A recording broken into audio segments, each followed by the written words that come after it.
Hi guys, આજે અમે બનાવ્યા છે રીંગણનું ભરથું. ખાવે તો આવી જાઓ.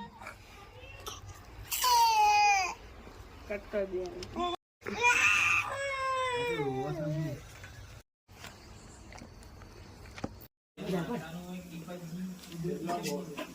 આમાં પેલા નાખશું રાઈ જીરું,